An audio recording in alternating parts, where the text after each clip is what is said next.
जय Siya Ram my YouTube family. Welcome to my YouTube channel चाने talks.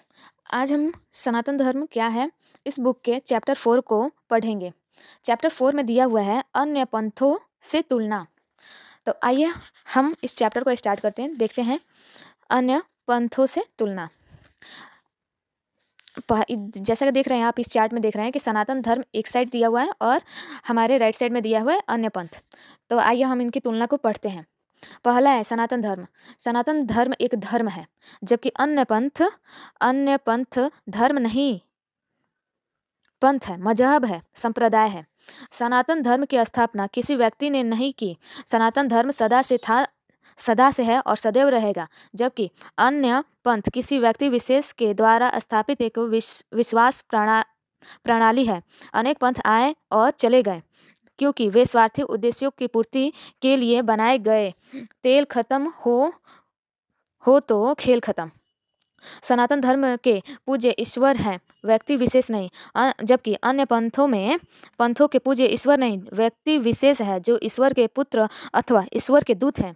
सनातन धर्म अत्यंत विशाल, विस्तृत और अनंत है, जिसका पालन करने वाले को अपनी रुचि अनुसार मार्ग का चयन करने की पूर्ण स्वतंत्रता है।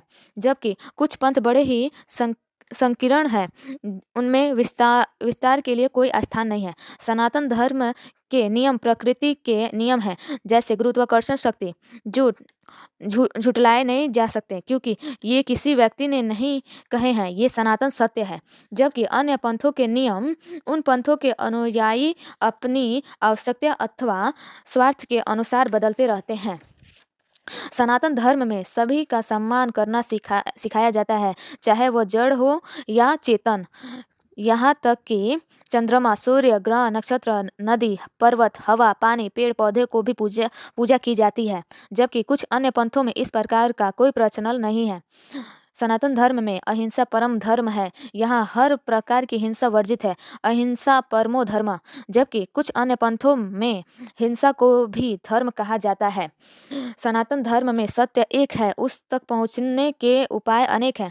अनेक देवी देवता, अनेक ग्रंथ, अनेक मार्ग, पूजा पाठ साधना की अनेक विधियां हैं। जबकि कुछ अन्य पंथों में केवल एक ही पूज्य, एक ही ग्रंथ, एक ही मार्ग है।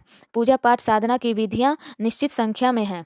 मनुष्य अपने अपने गुण, स्वभाव, प्रकृति व रुचि के अनुसार इनमें से किसी का भी चुनाव कर इस मार्ग पर आगे बढ़कर मोक्ष प्राप्त कर सकते हैं। जबकि अन्य पंथों में मनुष्य को अपना मत या मनोभाव प्रकट करने की स्वतंत्रता नहीं है, वही करना है जो कहा गया है। अन्य पंथों, मजहबों में मोक्ष की बात नहीं की जाती है। सनातन धर्म में विवाह एक संबंध है, अनुबंधन नहीं। जबकि अन्य पंथों में विवाह केवल एक अनुबंधन यानी कि कॉन्ट्रैक्ट है। पंथ या मजहब किसी व्यक्ति विशेष द्वारा आरंभ किया जाता है, जैसे इस्लाम पैगंबर मोहम्मद द्वारा शुरू किया गया था। ईसाई धर्म ईसा मसीह द्वारा और बौद्ध धर्म महात्मा बुद्ध से आरंभ हुआ। अन्य पंथों के पूज्य व्यक्ति विशेष हैं। किसी किसी पंथ का मानना है कि एक ही धर्म ग्रंथ है, बस उसी को पढ़ना चाहिए। अन्य कोई ग्रंथ पढ़ने योग्य नहीं है। एक ही देवता है, उसी की पूजा करनी चाहिए। अन्य कोई देवता पूजने योग्य नहीं है। सच्चाई यह है कि पंथ कोई भी हो, रास्ता कोई भी हो, साधना कोई भी हो, साध्य एक ही है और वह है परम सत्य, जिसे कोई ईश्वर कहता है, कोई भगवान कहता है, कोई परम सत्य कहता है, तो कोई ऊर्जा कहता है।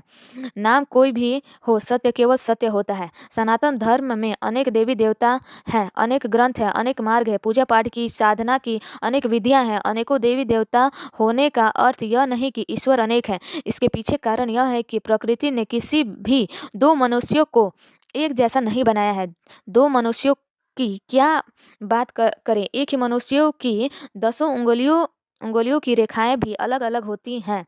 कितने आश्चर्य की बात है कि इस संसार में करोड़ों अरबों लोग हैं और कोई भी 2 उंगलियों की रेखाएं एक जैसी नहीं होती है। अनेक देवी देवता, अनेक ग्रंथ, अनेक मार्ग होने के पीछे भी यही कारण है। तुलसी यह संसार में भांति भांति के